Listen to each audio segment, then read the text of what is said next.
Bonjour à tous. Aujourd'hui, je vais parler du roman Narcisse et Goldmund de l'auteur germano-suisse Hermann Hesse. Avant d'aborder l'intrigue et les thèmes du livre, j'aimerais prendre un moment pour explorer la vie de l'auteur. Hermann Hesse est né le 2 juillet 1877 dans une petite ville en Allemagne. Dès son plus jeune âge, Hesse s'intéresse à la littérature et aux arts et malgré les nombreuses difficultés rencontrées dans son éducation formelle, il poursuit sa passion pour l'écriture. Ses premières œuvres comprennent des poèmes, des essais et des romans qui reflètent son introspection et ses questions philosophiques. Il a reçu le prix Nobel de littérature en 1946 et il est mort en 1962. Je vais maintenant parler de son roman intitulé Narcisse et Goldmund. Publié en 1930, ce roman est un exemple de la capacité de Hesse à explorer des thèmes complexes de manière claire et détaillée. L'histoire se déroule dans l'Allemagne médiévale, dans un monastère, où nous découvrons les vies contrastées de Narcisse et Goldmund, les deux personnages principaux.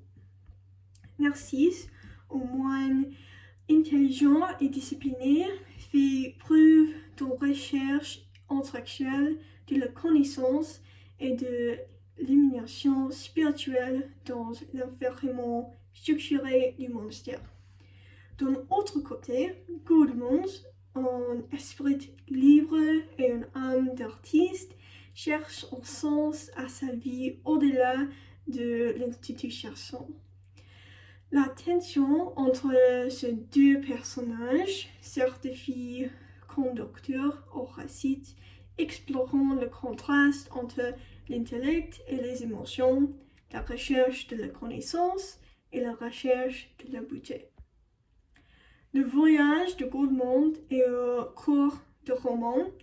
Il quitte le monastère et part à la recherche de lui-même, rencontrant un mélange d'expériences, des relations et des expressions artistiques. Ses aventures et ses introspections lui permettent de mieux comprendre la condition humaine et d'explorer la richesse de la vie au-delà des limites de la recherche intellectuelle.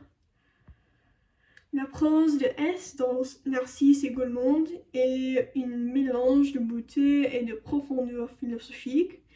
À travers des descriptions et des réflexions vivantes, il a mené la lecture à réfléchir à la complexité de l'existence humaine, à la nature de la spiritualité, ainsi qu'au lien, au contraste entre la raison et l'émotion.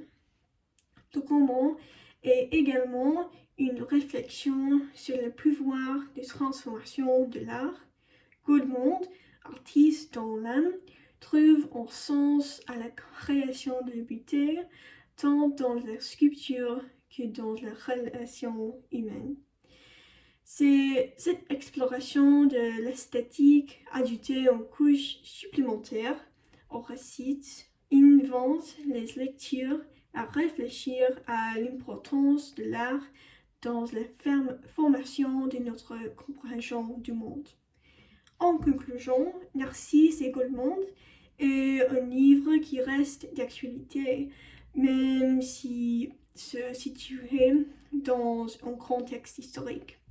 L'expression par Hermann Hesse de la psyché humaine, de la quête de sens et de la tension entre les recherches intellectuelles et émotionnelles rend ce roman captivant et incite à la réflexion. En suivant les histoires de Narcisse et de Goldmund, les lecteurs réfléchi à leur propre parcours dans la vie et à leur propre découverte. Merci.